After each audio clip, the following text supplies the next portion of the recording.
Come on in, pull up a chair. There's a story between the verses. Real talk, real faith, life healing, growth and grace. You're listening to Between the Verses with Kelli LaVerne.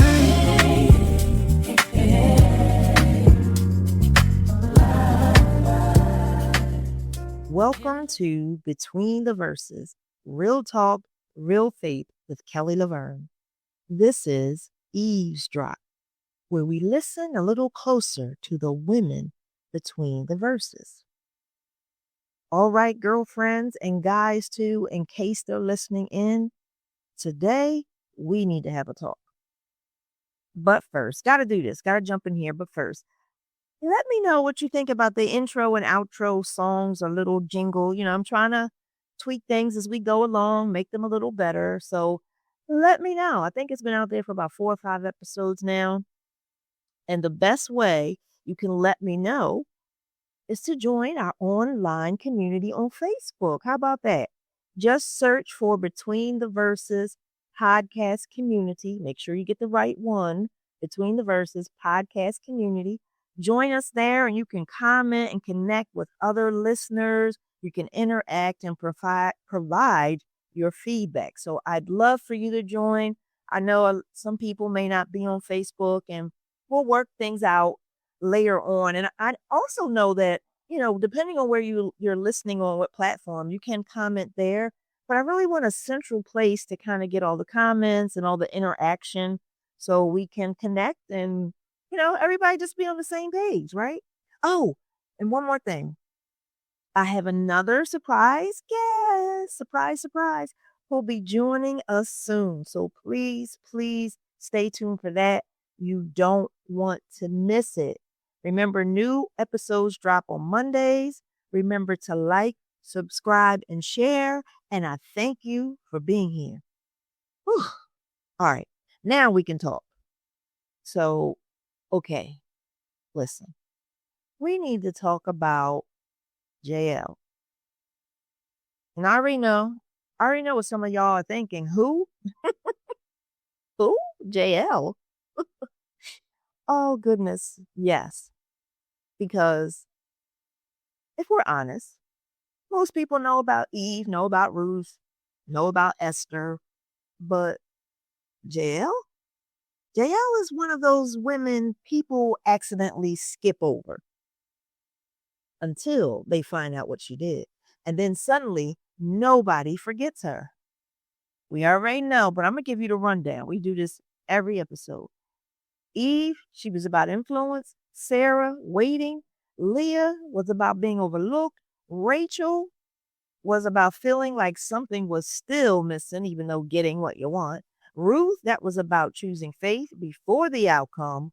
But Jael is about recognizing the moment and doing something with it. Okay? Now, I know I mentioned Esther in there. We did not go over Esther, so don't panic. I think you missed the episode. I don't know if Esther is on it. I think she might be. She might be coming up soon. But no panic, not to worry. You didn't miss it.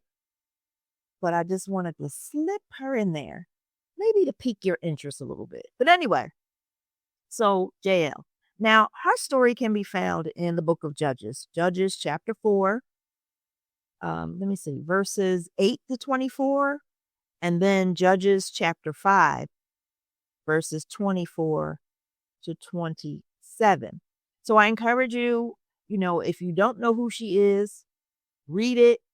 If you've heard it before, read it. And especially after you listening on this, go back and read it and see if you can identify or pick some of the things out that we discuss here. Okay? But one thing I want you to understand first is that her story doesn't start with her. If you remember, she kind of slipped in our last episode. Her story starts with Deborah. Now, Israel was being oppressed. People were tired, discouraged, afraid. The Canaanites had been dominating them for years. Just trying to give you a little backstory. And leading that army is a commander named Sisera, a powerful man, a feared man, a man with 900 iron chariots. I'm talking about iron. They must have been very heavy, very strong, and not easily to be, wiped out. 900 iron chariots. And then Deborah, if you remember, if you didn't hear her episode, go back and check it out. And then Deborah receives a word from God. And she calls Barak, tells him to gather an army, tells him God is going to deliver Israel. And then she says something very interesting. This is not about Deborah, but this helps you understand the importance of Jael. The Lord will sell Sisera into the hand of a woman. That's found in Judges chapter 4, verse 9. The Lord will hand over Sisera into the hand of a woman. So she's already telling, Barak back then, before they even went to battle, that it's going to be won by a woman. This evil man is going to be captured by a woman. So now, if you're hearing the story for the first time, you immediately assume or would assume that she was talking about herself. Deborah is saying, a woman is going to get him. She's going to be the one that gets the victory. So you would think naturally she's speaking of herself. Everybody does. But she's not. And that's important because sometimes God is already preparing somebody nobody is paying attention to. I think that was deep, y'all. I'm going to have to say that again. You ready? Lean in, because I want you to catch this. Lean in. Sometimes God is already preparing somebody nobody is paying attention to. Can I get an amen, somebody? But now, so let's get to Jael. Because unlike Deborah, Jael doesn't have a title. There's no platform, there's no leadership position, there's no public ministry, no spotlight, no audience, like nothing. She's just living her life. She's married to a man named Heber, and he's a Kenite. And that detail matters. I know we're on the ladies, but these little details matter. They help you understand the ladies, all right? But that detail matters because the Bible tells us something most people probably miss. In Judges 4:17, we see that there was peace between Heber's, her husband, Jael's husband's household, and King Jabin. King Sisera served King Jabin. Okay, so you have her husband, and she's included in his household, and King Jabin. They were cool. They were at peace. And King Sisera had served King Jabin, meaning Jael's family, because now she's married to Heber. Jael's family wasn't considered a threat.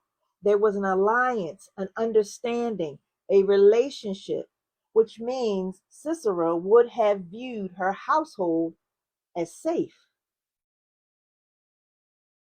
Okay? Now, keep that in mind. He has this alliance with her husband, and she's part of the household. So there's this alliance there. They're safe. They have an understanding, a relationship. Keep that in mind. And you know what? Sometimes the biggest moments in scripture happen through people nobody sees coming. Okay? Sometimes the biggest moments happen through people nobody sees coming. Hold on to that thought. So now the battle begins. We got the background. I had to get it out. Now the battle begins. Barak obeys. The army moves. And God does exactly what he said he would do. The Canaanite forces begin collapsing. So the people that Deborah and Barak were fighting against, their army, their forces begin collapsing. The battle turns, and the army falls into confusion. And suddenly, the commander, who was once who once inspired fear, is running, literally running. He is running. No chariot, no army, no protection, no status. Just a man trying to survive.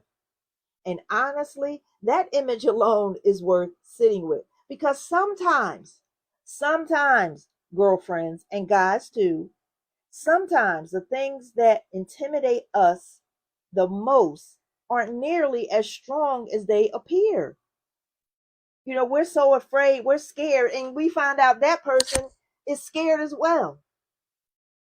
They scared, or the thing, if it's a thing, a place, or whatever, you know, we find out it's not that bad or it's not that great. It's nothing like we thought it was. But anyway, so now we got this powerful, fearful commander, this evil man, powerful with these iron chariots. Now he's running on foot. He's just trying to survive. He don't have no army. He don't have no backup. He's out there all alone. Okay, all alone. So the person they were frightened for is now running for his life. And then here's where it gets interesting. Sisera arrives at Jael's tent. And we don't want to rush past this, because if we do, we'll miss the tension. Now think about it. Why her? Why there? Well, he had to know where her tent was, of course. He trusted the location. And remember, her household was at peace with his people. And culturally speaking, a woman's tent wasn't where soldiers, why do I want to say shoulders? Soldiers would immediately look. It felt private. So he ran in there like, okay, we safe, we good, our people is good, I can run in here. Nobody is going to run into her tent to look for me, because culturally, men didn't go into a woman's tent. You know, not unless it was her husband or kids or, unaccompanied. A man would not go into a woman's tent. She's in there alone. So that didn't happen. So there would be no reason for them to look in there for him. So he thought it was all good. He was safe. It felt private. It felt unexpected. And that's what he was looking for. A place to disappear, a place to rest, a place where nobody would think to search. So when Jael comes out and says in Judges 4-18, she comes out and she says, "Turn aside, my Lord, turn aside to me. Do not fear." He believes her. So she's saying, look, come on in here. Come on in here. You know, don't be afraid. Come on in here. I got you. You can hide out in here. He believes her because from his perspective, there's no reason not to. There's no reason not to. They're at peace. She said, come in. I'm going in. So let's bring this a little closer. I know that was a lot. And we're getting to Jael. I promise you. But this isn't just about her. This is about every time life presents you with a moment you didn't plan for. A conversation, an opportunity, a responsibility, a decision, something that wasn't on your schedule. And your first instinct is, this is an interruption. When really, lean in, it might be an assignment. Now let's stop here for a moment. Because I think we read this story knowing how it ends. And especially if you listen, to this is your first time, if you've never heard the story, if you heard the last episode, we talked about it. So we already know how it ends. But when you know the ending, sometimes you forget what that moment felt like. We just want to skip over it and go to the end. But Jael didn't know how history would remember her. She didn't know about Deborah's prophecy.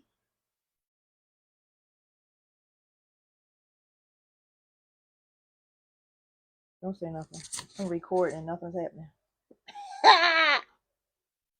I just give up. Oh man. What happened? And when you know the ending, Sometimes you forget what that moment felt like. Now think about it. Jael didn't know how history would remember her. She didn't know people would still be talking about her thousands of years later. She didn't even know about Deborah's prophecy. She didn't know how everything would unfold. She only knew a moment had arrived. And can I tell you something? That's how courage usually works. Courage rarely feels brave while you're doing it. It feels uncomfortable. It feels risky. It feels uncertain. It feels like you're making a decision without even having an answer or every answer. We celebrate, courage after the fact, after it happens. We admire it when the story is finished. But in real life, courage often looks like obedience in the middle of uncertainty. And that's where a lot of people get stuck because we're waiting to feel ready. We're waiting to feel confident. We're waiting to feel certain. We're waiting for fear to disappear. But let me ask you this. What if courage isn't the absence of fear, right? What if courage is choosing to move while fear is still sitting beside you? Jael reminds us that some moments don't come with guarantees, they come with decisions. Now, we would have to know, she has to know about this war. She tells him he can come in and hide. She doesn't know about Deborah's prophecy. She doesn't know about the end. We know how it ends. And a lot of times, and I said this before, and I'll keep saying it, we read the Bible or listen to the stories of the Bible. We already know how it's going to end. And we forget that these are real people living life like we live it. Every day at a time, moment by moment at a time, second by second at a time. So, again, what if courage isn't the absence of fear? Really? Like somebody came up with that definition. Courage is the absence of fear, but I don't know. I think a lot of times we find courage or find out we operated in courage because we moved in fear. So fear was still there. It was still present. It was sitting right there beside us. And sometimes it's sitting there holding us down. But we push past it. We find what we now know is courage and we get the job done. So back to Jael. He enters her tent and he is exhausted. Not a little tired. I'm talking exhausted. He's been running. He's been fighting. He's trying to survive. This man is completely spent. And he asks her for water. But she gives him milk. Judges 19 says she gives him milk. Now people debate why. Maybe it was hospitality. Maybe it was nourishment. Maybe it helped him relax. Maybe all three. But whatever the reason, it works. Because he does get comfortable. He starts feeling safe. His guard drops. And his fear settles a little bit. And then he asks her to stand watch. He asked her to protect him. Think about that. The commander of a powerful army is now depending on Jael. He's now depending on her. It cracks me up when certain people like to say what women ain't supposed to do in the Bible. Okay. But anyway, what they're not supposed to do, that it says what they're not supposed to do in the Bible. Did anybody read this? We got a commander of an army asking a relatively unknown woman to us to protect him. He's depending on her. The man with the iron chariots. What was it? Like 900, 600 iron chariots, right? And he's depending on her. Okay. So, anyhow, let's keep going. Now, let's talk about the famous tent peg. And you're probably saying, what? It's not famous. Well, let's just go on.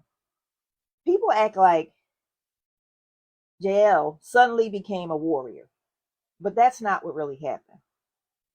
Women commonly maintained and assembled tents at that time, which means tent pegs and hammers weren't strange to her. They were familiar. They were normal, everyday tools. She probably had them all around, where she could easily put her hands on it. And this is the part that I love, because God didn't hand her some magical weapon. He didn't come, with a lightning bolt from the skies and tell her to use it and throw it at him and give her a spear or some other, mystical, magical, if we will, for lack of a better word, weapon. He uses what is already there. Think about that, y'all. He uses what is already there, what is already available, what is already in her hand. And honestly, that preaches all by itself, because how often do we think, oh, if I only had more resources, oh, if I only had more money, if I only knew more, if I only had something different, then I could do X, Y, and Z, then I could do something significant. Jael proves otherwise. Okay, I hope y'all caught that, because she proves otherwise. She's a tent maker, with a tent peg. Okay, so eventually the moment arrives. Sisera falls into a deep sleep. The opportunity now is right in front of her. And here's the thing, that moment doesn't last forever. Opportunities rarely do.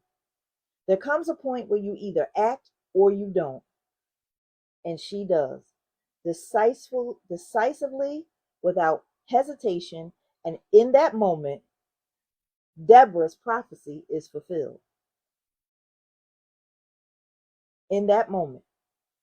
Not through a queen, not through a famous leader, not through someone everybody expected it to be, but through a woman in a tent.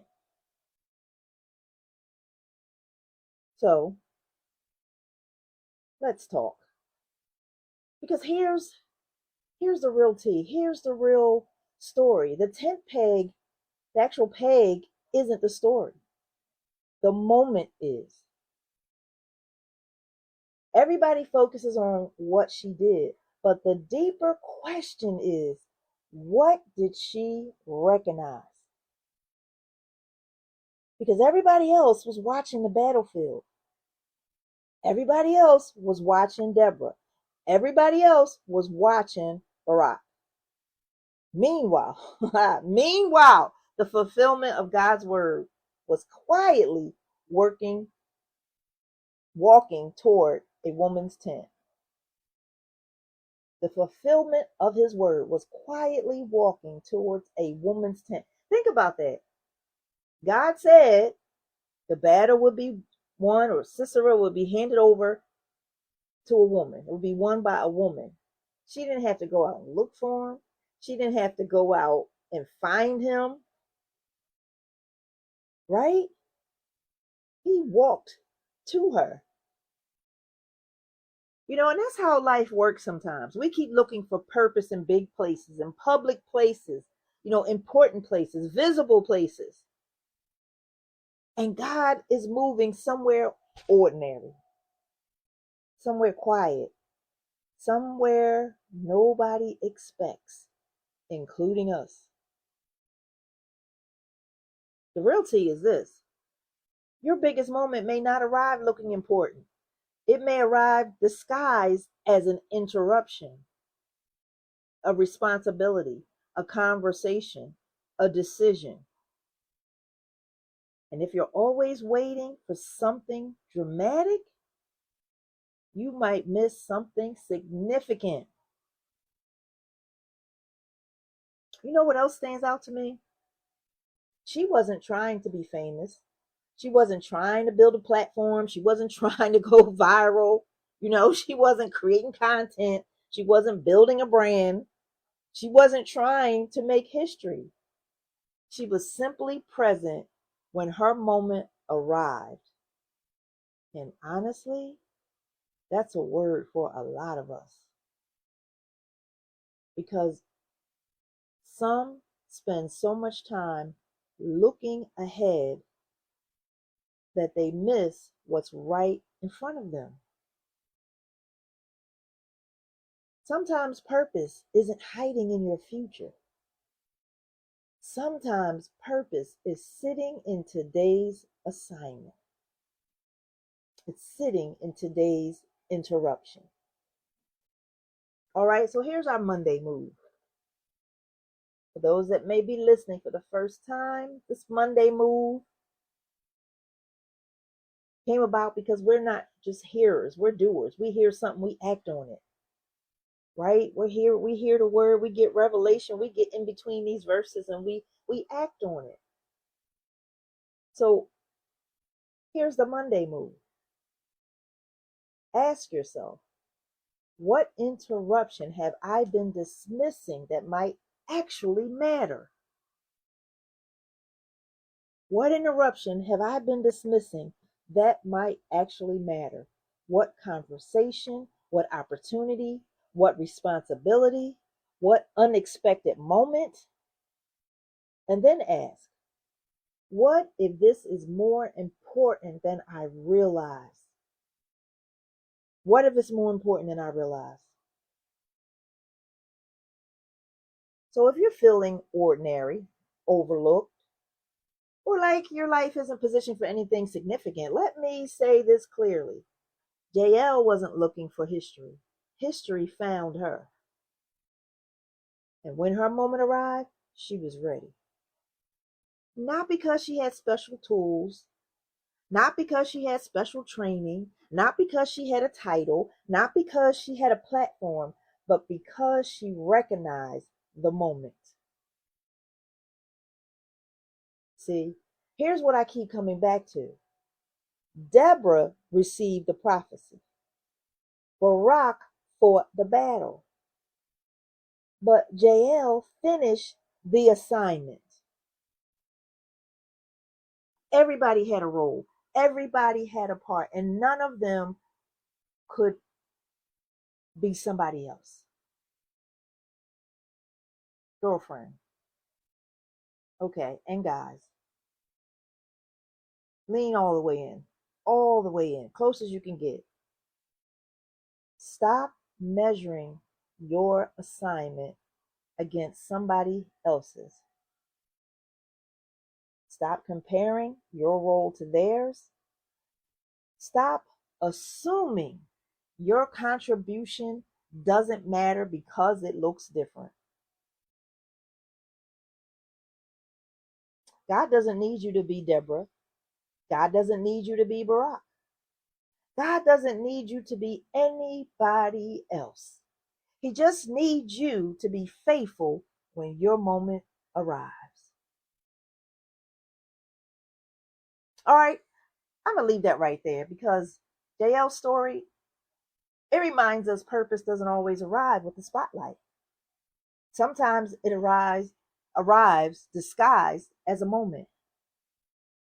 And if you're paying attention, you just might recognize it. Thank you for hanging with us today. I'll meet you right back here next time. Between the Verses, Real Talk, Real Faith with Kelli LaVerne from Sunday to Monday and the rest of the week too. Before you go, don't forget, subscribe, like and share, and join the conversation. Search Facebook for Between the Verses podcast community. Until next time, keep growing, keep believing, and keep walking by faith between the verses with Kelli LaVerne.